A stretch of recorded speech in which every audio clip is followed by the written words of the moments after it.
اعوذ باللہ من الشیطان الرجیم بسم اللہ الرحمن الرحیم الف لام میم اللہ لا الہ الا هو الحی القیوم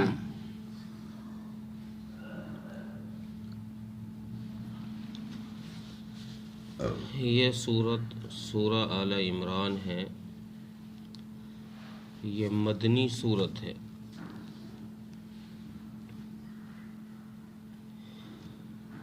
اس میں 200 آیات ہیں، اور پچھلی سورت کا جو اختتام ہوا تھا وہ فانصرنا علی القوم الکافرین اس دعا پر ہوا تھا کہ گویا اللہ تبارک و تعالیٰ سے یہ دعا مانگی گئی کہ اے اللہ ہمیں کافروں پر مدد فرما، ہماری کافروں پر مدد فرما۔ تو اس صورت کے اندر اسی دعا کی مناسبت سے اللہ تبارک و تعالیٰ نے کفار کے ساتھ معاملات اور ان کے ساتھ رہنا، ان کے ساتھ زبانی جنگ اور تلوار کے ساتھ جہاد، اس چیز کا ذکر اس صورت کے اندر ذکر فرمایا ہے۔ اور اس صورت کی کچھ آیتوں کا شان نزول یہ ہوا، امام قرطبی رحمۃ اللہ علیہ لکھتے ہیں کہ نجران کی ایک جماعت نصارہ کی،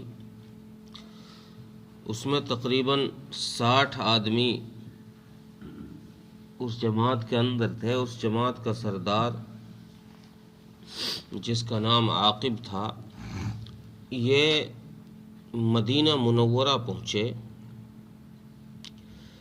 رسول اللہ صلی اللہ علیہ وسلم کے پاس، اور جس وقت یہ پہنچے رسول اللہ صلی اللہ علیہ وسلم عصر کی نماز پڑھ کے فارغ ہو گئے تھے۔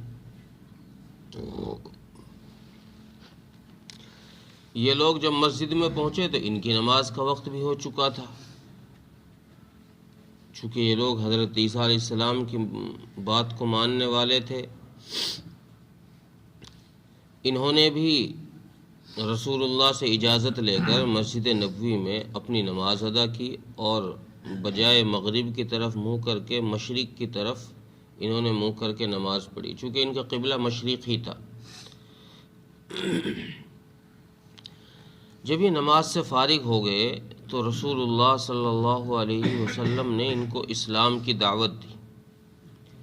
مسلمان ہونے کے لیے ان سے کہا۔ انہوں نے کہا کہ ہم تو پہلے سے ہی اسلام میں داخل ہیں، ہم لوگ تو پہلے سے ہی مسلمان ہیں۔ رسول اللہ صلی اللہ علیہ وسلم نے ارشاد فرمایا،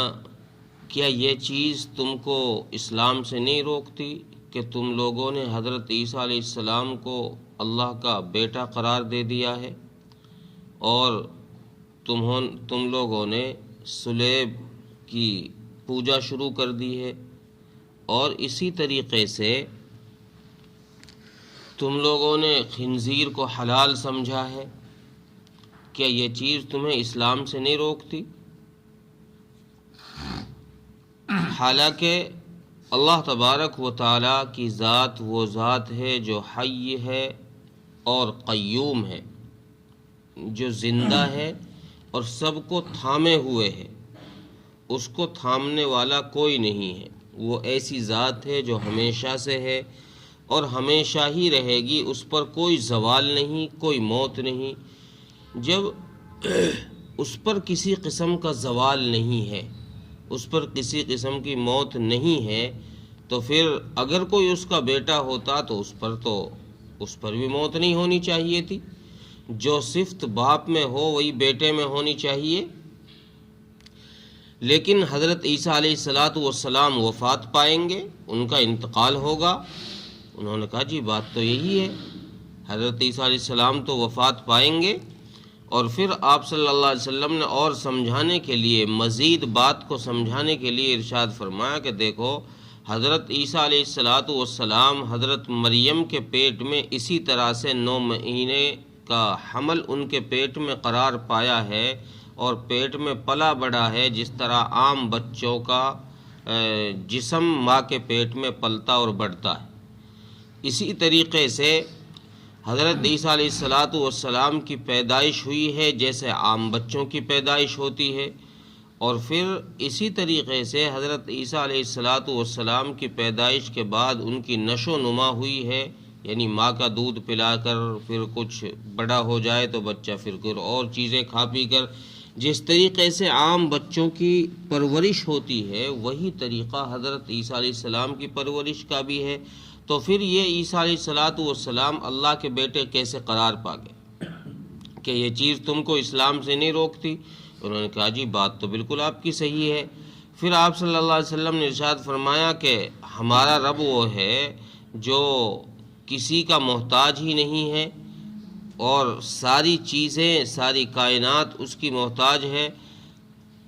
انہوں نے کہا جی بات تو صحیح ہے۔ تو اللہ کے نبی نے ارشاد فرمایا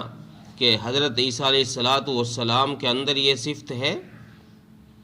جو صفت اللہ تبارک و تعالیٰ کی ہے، یعنی وہ کسی کا محتاج نہیں، ہر چیز اس کی محتاج ہے۔ کیا یہ صفت حضرت عیسیٰ علیہ السلام میں ہے؟ کسی اور نبی میں، کسی اور ولی میں ہے؟ انہوں نے کہا جی ایسا تو نہیں ہے،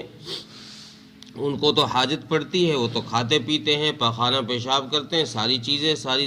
ضرورتیں کرتے ہیں، تو یہ چیز تو نہیں ہے۔ تو آپ صلی اللہ علیہ وسلم نے ایسی اللہ تبارک و تعالیٰ کے ایک ہونے پر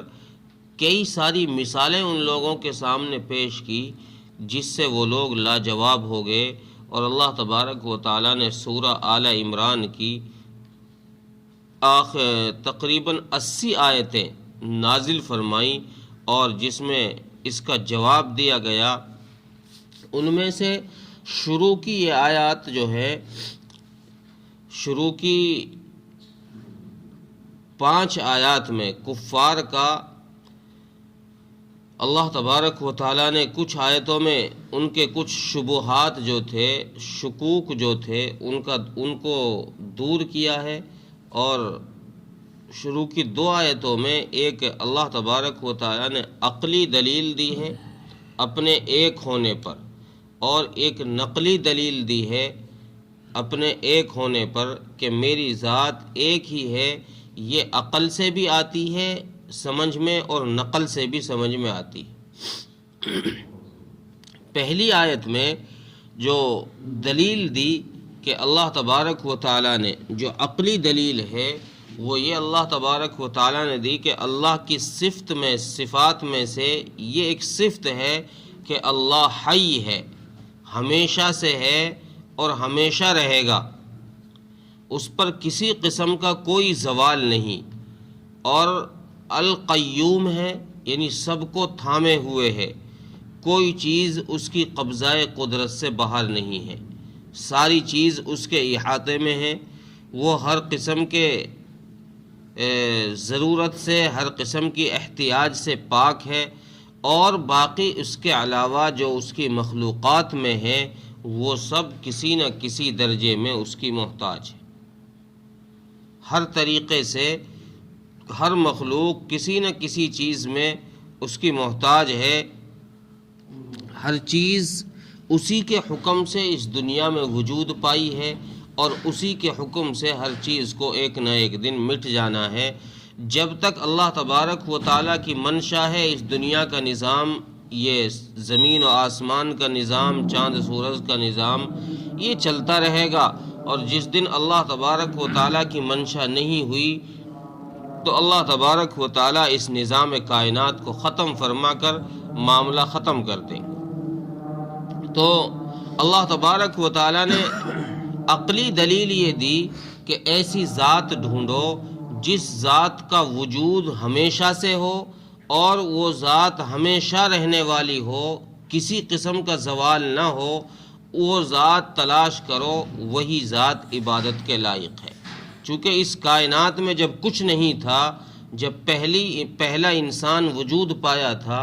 اس انسان کے وجود پانے پر غور کرو کہ وہ انسان کس کی پوجا کرتا تھا، اس انسان کو کس نے بھیج دیا، کس نے پیدا کر دیا؟ جس ذات نے اس انسان کو پیدا کیا، اور اس انسان کی پیدائش سے پہلے آسمان اور زمین کو پیدا کیا، اس ذات کو تلاش کرو، وہی ذات ہے جو عبادت کے لائق ہے، اور جب اس ذات کو تلاش کیا گیا تو وہ ذات الحی القیوم جو یہ صفات ہیں، یعنی ہمیشہ سے زندہ ہے، ہمیشہ رہے گا اور سب کو تھامنے والا ہے، سب کو چلانے والا ہے، جب ان صفات کو تلاش کیا گیا تو یہ اللہ تبارک و تعالیٰ کی ذات کے علاوہ کسی اور میں نہیں پائی گئی۔ یہ صفات جو ہیں ایسی صفات ہیں جو اللہ تبارک و تعالیٰ کے علاوہ کسی اور میں نہیں پائی گئی، اس لیے آیت کے شروع میں ہی فرما دیا کہ الہ وہ ہے، اسی کی عبادت کی جانی چاہیے جس الہ کے اندر، جس اللہ کے اندر یہ صفتیں ہوں۔ اگر یہ صفتیں تم کسی اور میں پاتے ہو تو اس کی عبادت شروع کر دو، کسی اور میں نہیں پاتے، کسی پیڑ پودا پتھر میں نہیں پاتے تو پھر ان کی عبادت چھوڑ دو اور ان سے بے نیاز ہو کر اسی وحدہ لا شریک کی عبادت میں لگ جاؤ۔ اور اس صورت کا جو شروع کے الفاظ ہیں قرآن کریم میں، صورتوں کے جو شروع کے الفاظ ہیں جمہور علماء کے نزدیک یہ اللہ تبارک و تعالی اور رسول اللہ صلی اللہ علیہ وسلم کے درمیان راز کی باتیں ہیں، ان کا ترجمہ اس لیے کسی مفسرین نے نہیں لکھا۔ جیسے اس صورت کے شروع میں الف لام میم، الف لام میم، اب اس سے کیا مراد ہے، اللہ تبارک و تعالیٰ کیا کہنا چاہ رہے ہیں، یہ وہ اشارے ہیں جو ایک محبوب ہی سمجھ سکتا ہے کہ میرے لیے کیا اشارہ دیا جا رہا ہے، چونکہ بہت سارے کوڈ ورڈ ہوتے ہیں لوگوں کے، تو اللہ تبارک و تعالیٰ کی طرف سے بھی یہ کوئی کوڈ ورڈ ہیں جو سورت کے شروع میں الفاظ ہیں، اس لیے کسی سورت کے شروع میں جو اس طرح کے الفاظ آئے ہیں الف لام میم حامیم طاسین یاسین، یہ سارے الفاظ وہ ہیں جن کو جمہور علماء نے کہا ہے کہ یہ حروف مقطعات میں سے ہیں، جن کو رسول اللہ صلی اللہ علیہ وسلم کے لیے بطور کوڈ ورڈ کے اللہ تبارک و تعالیٰ نے نازل فرمایا۔ ترجمہ دیکھیں، الف لام میم، واللہ اعلم، اللہ لا الہ الا هو الحی القیوم، اللہ تبارک و تعالی کی ذات وہی عبادت کے لائق ہے، اس کے علاوہ کوئی عبادت کے لائق نہیں، اور اس کی صفت یہ ہے کہ وہ ہمیشہ سے ہے، الحی القیوم، ہمیشہ سے ہے اور سب کو تھامے ہوئے۔ اللہ تعالیٰ ہمیں توفیق۔